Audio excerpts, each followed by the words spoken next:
мен сені. Ой, жарайсыңдар балалар, отыра қойыңдар. Ал балалар, қазір жылдың қай мезгілі? Көктем мезгілі екен. Жарайсыңдар. Көктем мезгілінде табиғат қандай болады екен? Күріштік болады. Және гүлдер өседі. Және ағаштар гүл өседі. Я, ағаштар да бүршік жарып, гүлдер пайда болады екен, я? Шөптер де өтеді. Жарайсыңдар аяна. Ал ондай болса, мен қазір сендерге жұмбақ жасырамын. Су құйсаң болды, кетеді бойлап. Әдемі жұпар. Не ол? Ой, жарайсыңдар балалар. Ал гүлдердің қандай түрлері бар? Гүлдердің қандай түрлері бар екен? Раушан гүлі бар, қызғалдақ гүлі бар, бәйшешек гүлі бар. Жарайсыңдар. Гүлдердің жапырақтары қандай түсте болады? Жасыл түсте болады екен. Ал гүлдеріміз қандай топқа бөлінеді? Дала гүлдері болады. Жарайсыңдар. Ай балалар, ондай болса, бүгінгі мен сендерге гүлдер таласы деген ертегіні айтып беремін. Ерте заманда бір үш гүл. Біреусінің аты қызғалдақ екен. Екіншісінің аты раушан гүл екен. Үшіншісінің аты бақыт гүл екен. Үшеуі таласыпты. Қайсымыз жаз мезгілінде гүлдейміз деп. Сөйтсе қызғалдақ айтыпты. Менің де жаз мезгілінде гүлдегім келеді депті. Сөйтсе раушан гүлі мақтанып, марқайып былай айтыпты. Ой, мен ыстыққа да төзімдімін. Тікенектерім тікірейіп ал. Жұпар есім бар деп мақтаныпты. Сөйтсе бақыт гүл айтыпты. Ол күз мезгілінен бастап қыс біткенге шейін гүлдеген.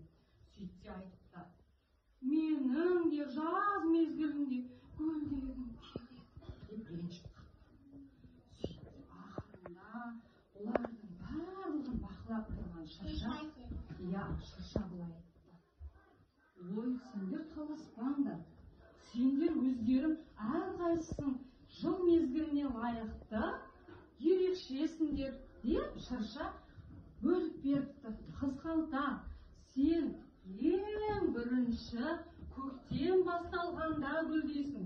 Сол себепті сен өзіңді сұлулық ерекшелігің бар депті. Ал раушан гүліне айтыпты.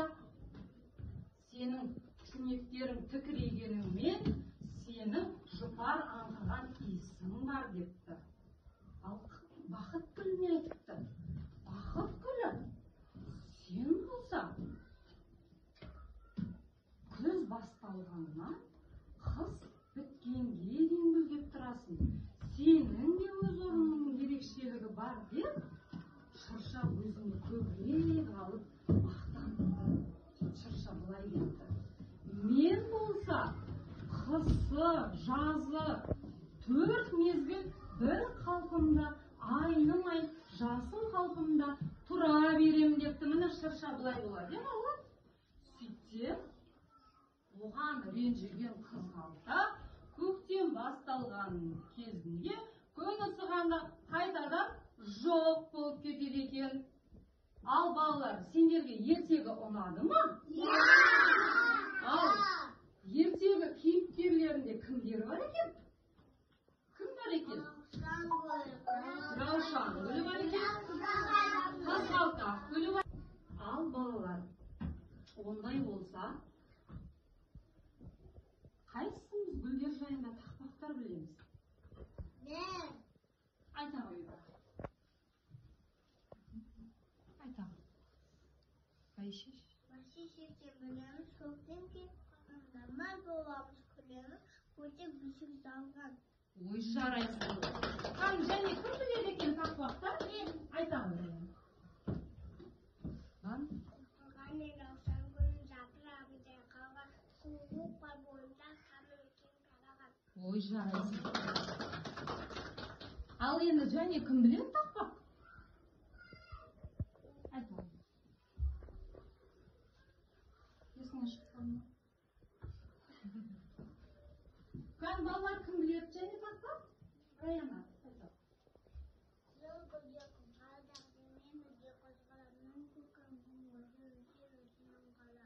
Ой, жарайсың. Енді мақал мәтел айтамыз. Қыз өссе елдің көркі, гүл өссе жердің көркі дейді екен. Ал балалар орнымыздан тұрып, енді серпілу сәтін жасап алайықшы. Біз гүлдер шер өсеміз, жапырағы жайқалған, сабақ сары салалы, гүлмен ырғалып шайқалған. Ой, жарайсыңдар балалар, отыра қойыңдар. Ал ендеше бәріміз осы гүлдер жайында ертегіні сахналастырайық, иә? Заманда өсімдіктер патшалығында қызғалдақ гүлі, раушан гүлі, бақты гүлі өмір сүреді. Күндердің бір күнінде үшеуінің арасында қайсымыз жаз мезгілінде гүлдеуге лайықпыз деген талас туады. Сонда шыдамсыздау қызғалдақ: Әне бұның мен гүлдеймін зайды дейді.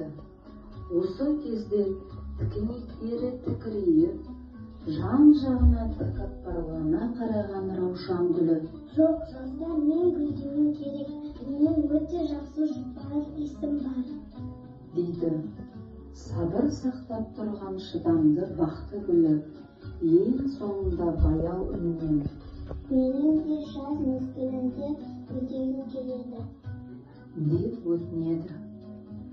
Бәрін сырттай бақылап тұрған, көп жыл жасаған шырша былай дейді: Табиғаттың әр мезгілі өзінше ерекше, сондықтан сендер былай істеңдер деп ақылын айтады. Қызғалдақ, сен суыққа төзімдісің, сол себепті көктем мезгілінде гүлдеуің керек. Ал сен раушан гүлі, жаздың аптап ыстығына төзе білесің, саған шыдамдылық танытып, қапырық күн астында жаздай гүлдеуіңе тура келеді. Бақыт гүлі, саған сабырлы қалпыңнан айнымай, күз басталғаннан қар түскенге дейін гүлдеген жарасады. Өзге гүлдің бәрі қурап, жер бетінен жоғалғанда, сен ғана өз сұлулығыңмен жұрттың көзін тамсандырып, мейірім нұрын шашып тұратын боласың дейді.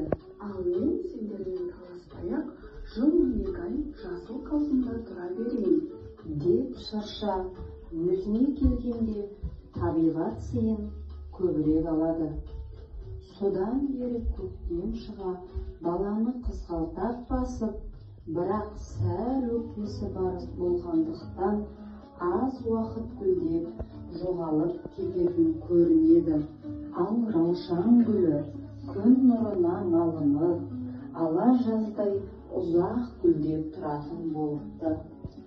Бақыт гүлі болса, гүлдеу мезгілін көп күтіп, күздің алғашқы күнінен қар жауғанға дейін гүлдеп, басқа гүлдерді жоқтатпай тұрады екен. Өзінің тапқырлығына риза болған шырша көктемде қызғалдақтың әдемілігіне сүйсініп, жаз бойы раушанның хош иісінен қуат алып, күздей әр түсті бақыт гүлінің көркіне қызығып, қысы жазы жасыл түсті болып ғұмыр кешеді екен.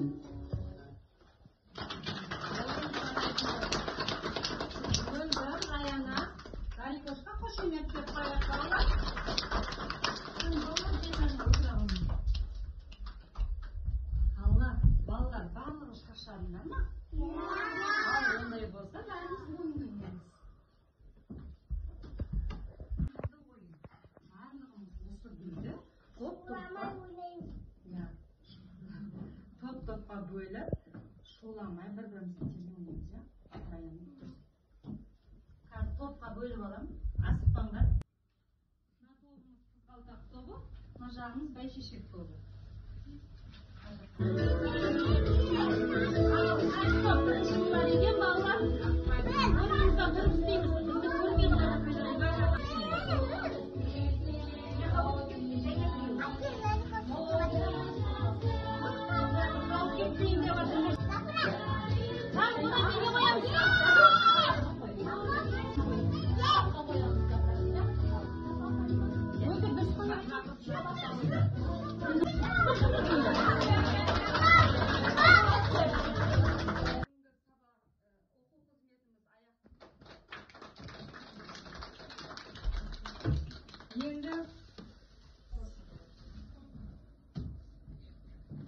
Бүгінгі ертегіміздің кейіпкерлері кім екен? Бүгін қандай ертегі өттік? Гүлдер қаласы деген ертегі өттік, я? Ал ол гүлдердің ішінде қандай гүлдер бар еді? Райсы. Оларға көмектескен кім болды? Кім болды? Жарайсыңдар балалар. Бүгінгі оқу қызметіміз осымен аяқталды. Келіп тамашаларыңызға үлкен рахмет. Балаларға мақтап мадақтауға сыйлығымыз бар. Жақсы, жарайсың тамақ қорғанға. Күшті, Алина да жақсы, Ибрахим өте жақсы қатысты. Жұмахан да жақсы, Мира да күшті, Сезім де күшті қатысты. Мөлдір өте жақсы. Тәуекел де жақсы. Дина да күшті қатысты. Кәусарға да.